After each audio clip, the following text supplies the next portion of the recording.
Hello, this is Sierra and welcome to another video. Today we're doing another video inside of Hermitcraft Genesis. We are on Book 4, Perspective of Impulse, as you clearly can see in the title and the thumbnail of the video. I don't know if that's why you wanted to click it, because you wanted to see what was going on in the story through Impulse's eyes. This is shortly after Kate's perspective, where she gets... Well, if you haven't read the other parts, be sure you do so, but yes. She gets taken by Dr. Rhinestone's crew and then meets Dr. Rhinestone as she does her experiments with her two friends, Andrew and Richard Jargon. Well, that's a quick recap from there, but Kate's been there since Streams of Poison, and it's just a character that's in the story, not to be confused with Evan and Caitlin. Although Caitlin's name is spelled I'm sure Evan and Caitlin are out there somewhere. They're just not here. I realized that, surely, wait a minute. Oh, whatever. Not to be confused with that Caitlin. She is out there, I'm sure. Wherever she wants to be. I don't... Anybody that you like that does Minecraft is out there somewhere. I just can't do every little bitty story. But yeah, the intro is getting a little long. Hopefully you've realized that captions are available for the read-through. But, yeah. Your choice whether or not you want to turn on captions and listen to it. But, yeah, I'm rambling at this point. And Dazzler gets to talk too. So, enjoy a little birdie talk. Chapter 1. Are you sure about this? Skiz asked, staring down at the thick metal headband in his hands, clasping and unclasping it. What are you doing over there? No, I do not want to make a comment. Thank you, though. Impulse strapped on the controller band, securing it in place as he nodded. To be fair, I could turn the mode to, read mode, so if I really wanted to, but it's... I'm getting distracted. Let's continue. I remember the Hermit's features. The harmful feature? No! I removed the harmful features of the headband. The only thing it amplifies is our thoughts. So, you want to get inside my head so we can do what? Trigger some memories? Skiz rose an eyebrow. That's the plan, Impulse stated simply. Skiz sighed. I don't know, man. I still feel like this could go poorly. I tested it with Julius earlier, Impulse replied. He's the one who helped me most with this technology, and he says it's safe. Skiz stared down at the machine again. What would it do if it did hurt one of us? I removed electricity inside the headband, Skiz. Impulse chuckled, nudging his friend playfully. This is so we don't have to do it at nighttime. I can access your mind easier this way. Skiz clasped the headband for what seemed... unclasped the headband for what seemed like the 100th time. He stared at it for a moment, before looking back at his best friend. Impulse could see the uncertainty in his friend's eyes. Trust me, Skiz, it'll be fine. It could get intense. We don't know what we're going to find, Skiz muttered, reluctantly putting the headband across his forehead. Wow, this is cold. Yeah, that's what metal feels like when it touches your skin. Skiz giggled. So, how do we do this, buddy?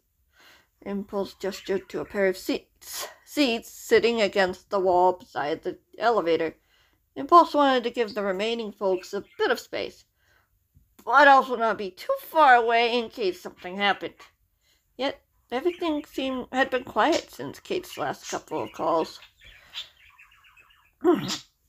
Guilt and anger stabbed into him as he recalled her shaky voice as she told the group what had happened. The warning from Rose, and the attack on her parents, and her near capture. Robert and Lyra were gone, leaving Kate alone in a strange world, afraid and hunted. He shook that thought aside. She wasn't alone. Carl was with her. Impulse knew he wouldn't let anything come to her. Yet he still felt the dread, the urge to help her, keep her safe. Kate was in danger. Dr. Renstone was looking for her, hunting for her for nefarious reasons. Wasn't there any more they could do to help her? Wow, your thoughts are much clearer now. Skids broke the silence, his eyes widening as he looked at Impulse. You don't think we should have left her there?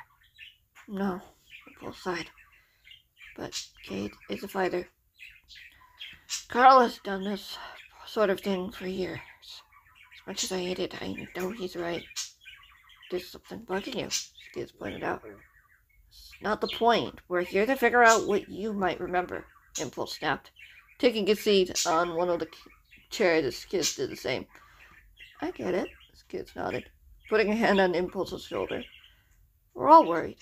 She's worlds away, facing the biggest threat we've ever seen, and here we are, just sitting here doing mind games with each other. At least I'll be more ready to help her when she does get here. Impulse smiled weakly. And she will. If she feels like Carl isn't enough to keep her safe, she'll come right back here.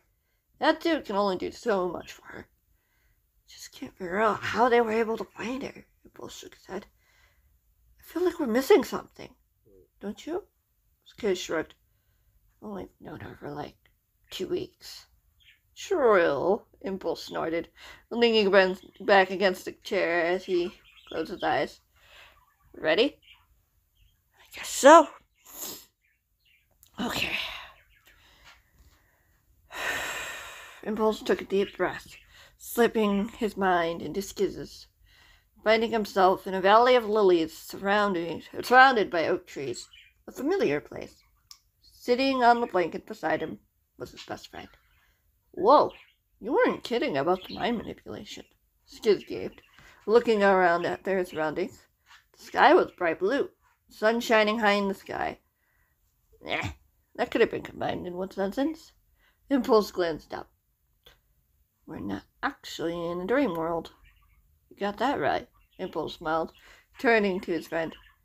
This is a memory I've created for the both of us, so that we can work on figuring out what's in that head of yours. Skids sniggered. Sure you'll find much. Impulse let his shoulders relax. So, do you remember? I already told you.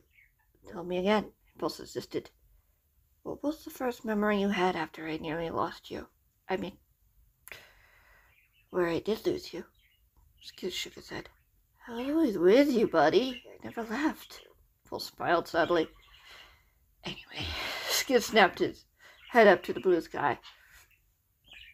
I remember waking up, strapped into a cot, surrounded by a glass ceiling. Felt sore all over. Most importantly, my right arm. That's where she must have stabbed me. Did it hurt? A lot. It felt like I was on fire, dude. Everything went white, to blue, to black within seconds. The next thing I knew, I was there. In a glass cylinder. I heard muffled voices, but I couldn't recognize them. I wondered where you were. I think I even spoke out loud. Impulse nodded, staring up at the sky, expecting something to happen, for a memory to flicker into view, but it didn't. I was starting to think something happened to you, that I had failed to stop Julius from hurting you, but the next thing I knew, I could feel a strange stone smell. Something like blue smoke started filling the space around me.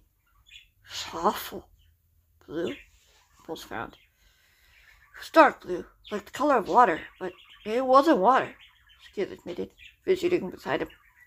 That's where the smell was coming from. Impulse furrowed his brow. Julius did mention Renstone had a large pile of lapis lazuli in storage. Could it be connected?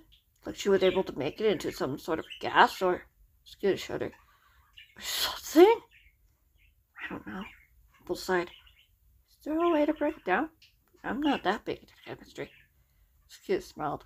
We could ask Liam. Impulse nodded, opening his eyes to the real world, when he heard a knock on the door. He got to his feet, heading to the door, cautiously opening it. "Who is it?" Skiz asked when Impulse didn't say anything. The hermit blinked, surprised to see a man in a camouflaged uniform. "Carl. What was Carl doing here? Wasn't he supposed to be keeping an eye on Kate?" "Is it all right if I come in?" the man asked calmly. Impulse frowned. "Is everything okay?" "That's why I'm here," the man said simply, letting out a sigh. "You're not gonna like this." "Carl?" Clara's voice came from behind the hermit. Impulse glanced back to see the woman poking her head around the corner of the kitchen. Carl stepped past Impulse, closing the door behind him.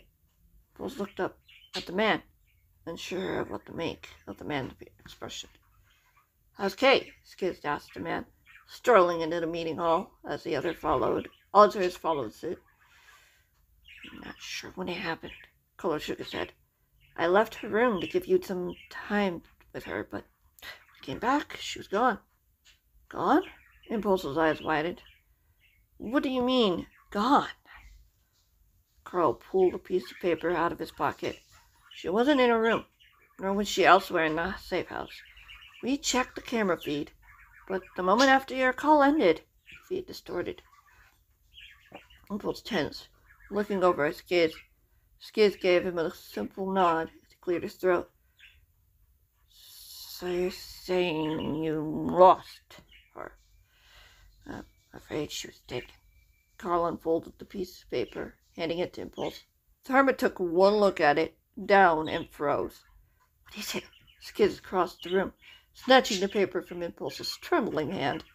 The image of the clock symbol was seared into his mind. So many times as a sign that either Mr. A's men were watching, taking someone, or coming to attack. Julius had used it once when Mr. A had sent him to kill the hermit. Skiz's brow furrowed as he quietly passed it on to Clara.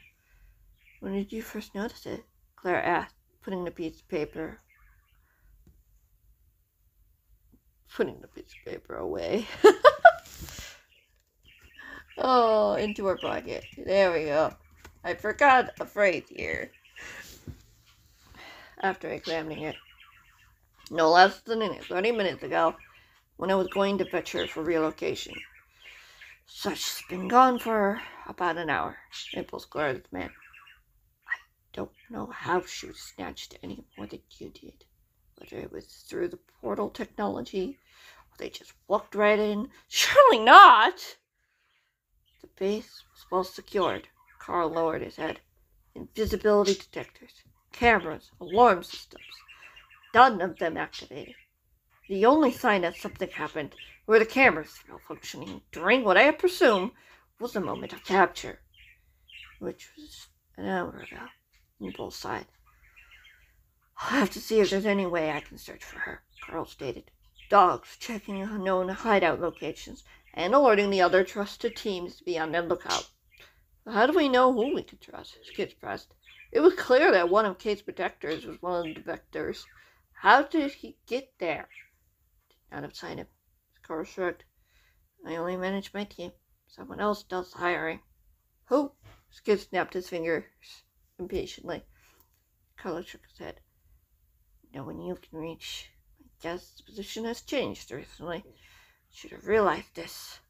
But Rose and I should have considered the risk. Both Rose and I should have considered the risk." "That's why we wanted her here," Impulse insisted. "We don't have moles here. We scattered them off." "They have other ways of watching than with moles." Carl smiled grimly. "I made a big risk coming out even here. I'm sure Rhinestone knows. We know she has Kate. Perhaps that's what she wants. So she's hoping we'll try to find her so she can capture us?" Impulse raised an eyebrow. "It worked with Julius.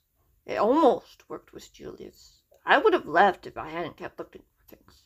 I cannot risk it. We don't even know if that's her plan.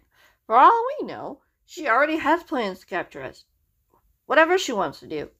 It just means she's one step closer to enacting her big plan, freeing Mr. A and RJ and doing whatever she wants to do. taking over the universe? The kid smirked. Something like that, Impulse grumbled. We have to find her. Carl glanced over at Clara, who shook her head.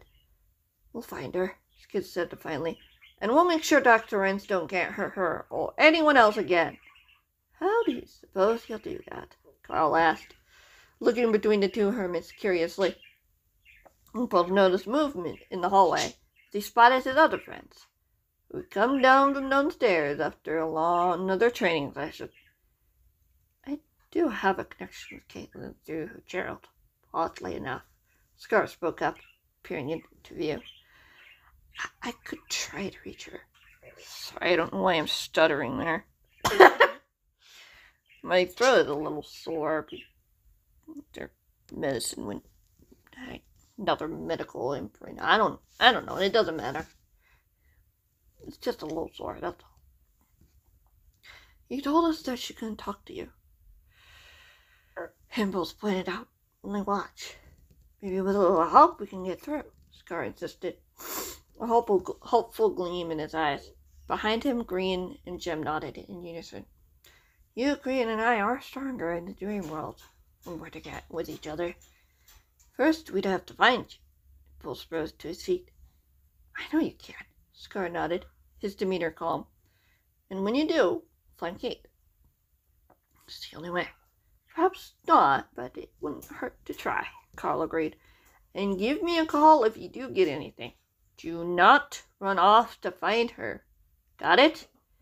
Not sure that's a promise we can keep, Green admitted, softly, with a sliver of a smile. Caitlin is danger. We're getting her out. That's no question. Would you have any concern about your safety? Carl rose to his feet. What Rhinestone might do to you if she captures you? She'll come for us regardless. We're YouTubers, Jem said. We're a threat. She wants to deal with us so that no one would dare challenge her. And if she tried that, Doc will get involved. Scar glanced over his shoulder at his fellow hermit. Then we get him involved, Jem replied. And make sure she thinks twice before coming after us or our friends. It's worth a try, Clara agreed, looking over at Carl. Think you can drop by to Doc's place and give him any information that might be useful? I can't, if it means these hermits don't go running off on a wild goose chase, Carl mused. She's gone too far. Green narrowed his eyes. I think it's time for some chaos. Chapter 2? I think we have enough time. To do Chapter 2. Hopefully. If not, I just record a little bit more and it's fine. It's not a big deal. Let's go. Are we ready? Impulse whispered, sitting on his bed, readjusting the headband strapped to his forehead. Across the room, he could see Scar lying in bed by the window, headband around his forehead. The hermit smiled and nodded. I think so, Scar said, gazing up at the ceiling. So we just fall asleep? I want to try manipulating that dream, Impulse said calmly, like Julius did to me. It won't hurt, Scar chuckled. No, I suppose it wouldn't. Try to relax, Jem offered calmly but softly, sitting on the bed beside Green, who was also awake. She looked over at Impulse. We'll be back up just in case. Impulse nodded, seeing Scar smile once more, before closing his eyes, a hand resting on a sleeping Jelly beside him. Impulse climbed into bed and laid down, glancing beside him to see Skiz and Blake watching him. He managed to smile, closing his eyes, letting the darkness surround him. He could barely feel the headband now, no longer hummed, seeing as the electrical component had been removed. Just a cool presence as energy flushed through him. He opened his eyes again, finding himself in a spruce forest, Podzol crouching under his feet. To be fair, it would make more sense under his feet, but I don't know why. Yeah. The forest of tall trees stood quiet. Not even the hiccup of a fox could be heard. Blue fog hugged the trees, closing the hermit in. glanced up at the sky and frowned. He couldn't see the stars above him, even though through the canopy of trees. The fog seemed to close around him, like a cave. Is it how Scar described his nightmare? Impulse frowned. He took a step forward, taking a deep breath. He was in control of the stream.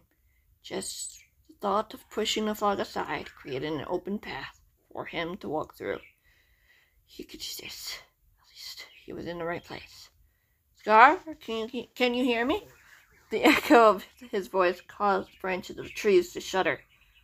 It was that of Phantom Breeze.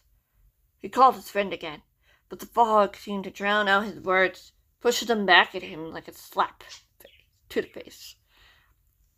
Where does this go? Impulse glanced over his shoulder, hoping to hear something. Footsteps, voices, even a scream would give him a clue. But all he could see through the blue fog was, more blue fog and trees. There were no sign of either Scar or the nightmarish versions of Gerald.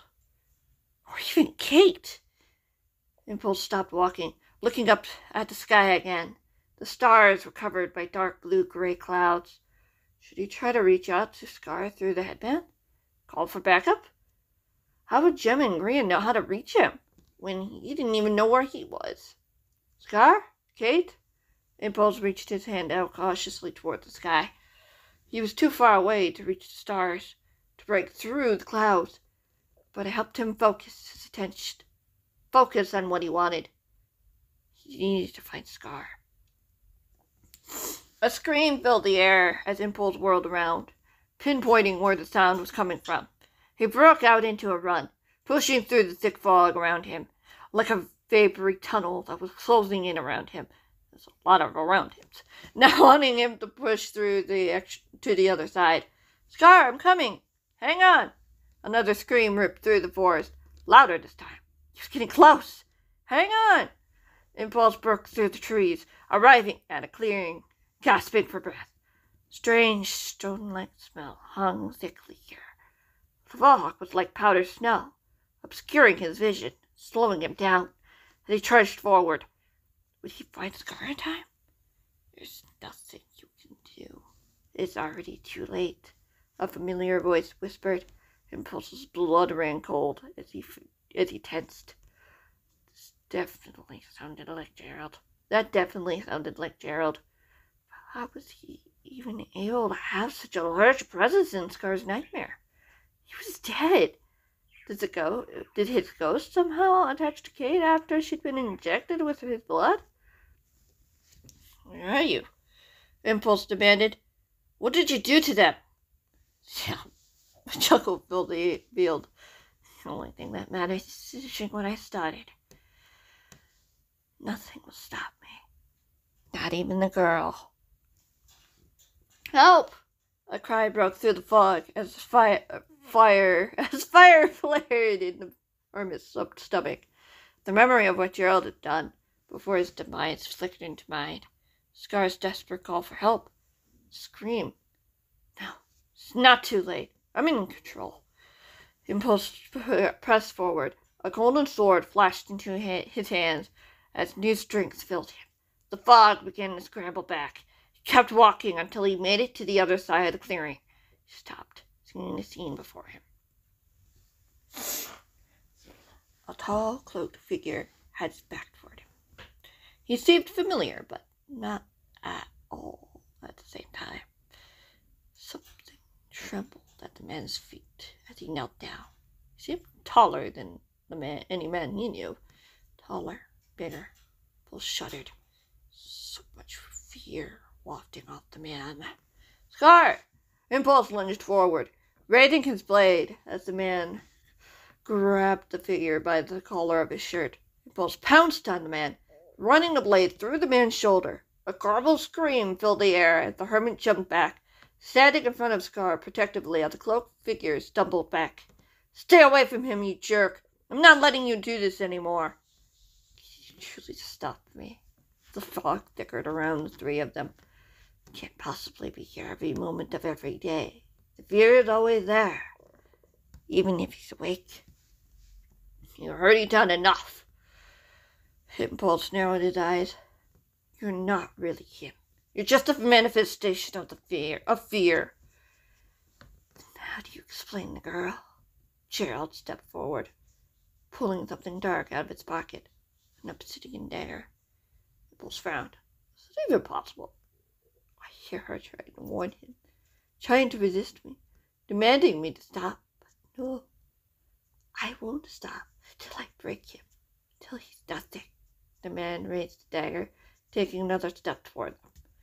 Leave them both alone, Impulse warned, fighting back against the shadowy fear that threatened to consume him, threatened to swallow him whole. She's a part of me now, whether she likes it or not, the man cackled. Impulse could hear a groan behind him. He glanced over, seeing Scar standing by his side. Are you okay? Impulse whispered. Scar nodded, but his green eyes didn't waver from the man. His expression was grim, his hands empty. Impulse offered his sword. Here. Scar looked down and frowned. What about you? Anything is possible here. Impulse smiled. This is your dream. You're in control. I thought you were, Scar muttered, but he returned the smile. I can manipulate it all I like, but at the end, you have the final say. Impulse said matter-of-factly.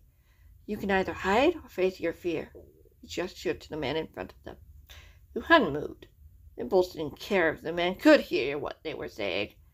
Take it. Fight it. Help her. I don't want to hurt her. Scar took the sword reluctantly. Would I hurt her? Impulse looked over at the frozen man. She can't fight him alone. Scar took a slow, deep breath before he nodded. It'd be nice not to be afraid anymore. Fear is good. It's healthy. Impulse put a hand on his friend's shoulder, as another golden sword appeared in his other hand. Don't let it control you. Don't let him control you. Scar smiled weakly. I'll try. You will, Impulse corrected. There is no try. Scar's smile widened as he faced the man. I won't let you get away with this anymore, Gerald. The man's chuckle filled the air as Scar lunged forward, his sword raised high. The man parried the hermit's attack as Scar pressed harder. Impulse could see the defiance in his friend's eyes. Impulse waited for an opening before jumping into the fight himself. You can't defeat me, Gerald taunted as Impulse pushed the man backward. Scar fought beside him, unshaken by the man's words. I always return when you least expect it, and I will return. Death, not the end. I'm done with you pushing me against the corner, Scar replied firmly. I'm done hiding from you. You'll have to do more than that to hurt me. She's making an army, Gerald said darkly. The girl knows this. She knows what the doctor's doing, what she's planning, and there's nothing she can do to stop it. That's not true, Scar said boldly. We have Doc on our side. I'm sure you remember him. He blew up one of Mr. A's largest hidden hideouts. Would you risk hurting her of him and stopping them? Stopping what Dr. Rainstone wants to do? Which she's already done? Gerald laughed, despite the fact that the hermits were backing him up against the tree, cornering him.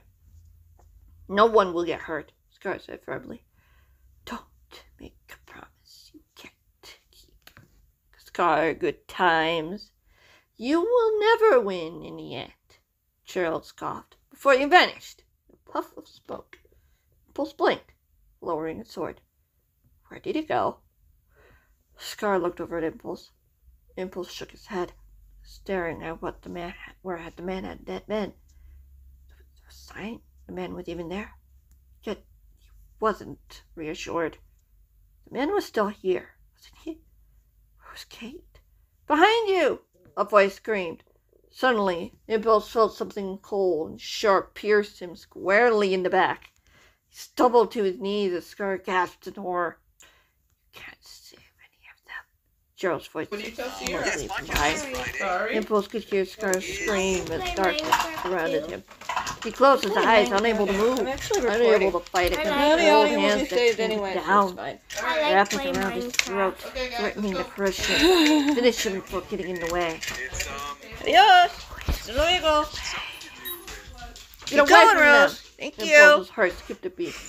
Knew that. Why did it feel so far away? Suddenly, the cold hands ripped off him. As a warm golden light filled his vision, he gasped, opening his eyes, finding himself no longer in the spruce forest. He was in the valley, lying on his back on the picnic blanket. Fish loomed over him, green eyes full of concern. Jim? Impulse croaked, coughing as he sat up. Told you we'd have your back. Cool. She grinned, punching his shoulder gently. I'm building right now. Licking Recording. glanced over. Green was helping Scar sit up beside him. Scar was trembling as Graham pulled him into a firm hug. What just happened? Your link was easy to follow. Jim scooted closer to the hermit. We had trouble when we got to the fog belt, but we found you. I can't hear you very well right now. One of my hearing batteries is Impulse dead. mumbled, reaching behind to touch his back. Do it. Nothing. No stop him. I can do it. I can do it too. Jim beamed. Impulse returned the smile, looking away. I want to Faded play. when he noticed something lying I on the want to valley of play the for a monk. little bit. Lily figure, a young teenage girl, on her I side. can play for a little bit. His eyes widened as the figure moved. A low groan. Thumb. Wink. Rosie? That's a good place to stop, wouldn't you say? Maybe that was the intention all along. Albeit it was a hope, because I didn't know how long this would take to read these chapters. Yeah, we're ending it here. And we're going to start with chapter 3 next week. Hopefully, if all goes well. And yeah, we'll get into that. And yeah. I don't know whether or not this will come out around Christmas time. Probably will. And the next part will probably go into like 2025. And it's fine. Make do. Do all the stories. Like, just read it. And you guys have been enjoying it, so like that's been cool. So I'll see you in the next one, I guess. If you have any thoughts and theories, feel free to leave them in the comments. If you have any questions, you can leave them in the comments as well. I'd be happy to answer them if I can. I'll if they're answered further on in the story, then I want you to know that they are, but yeah, like keep watching probably would be the best way to say it. But, yeah. There's a lot coming. We've already used it in last week's video. I use my Like, if vision you know, environment you to your know. advantage. Impressive. But don't. That's okay. Careful. You can easily go watch Can bite you in the butt. the short stories if you are interested in just You don't want to see that. getting No, like sir. more in depth from I also normal don't want them running books. in there. Like the normal, the Chaos. regular original novels, but like you don't have to. Yeah, one of those novels, one of those stories actually features Joel, believe it or not. Yeah. It's the Liam perspective, which was the first one before Defender. So, there you go. But yeah, I'll see you guys in the next one, whenever that might be. Goodbye.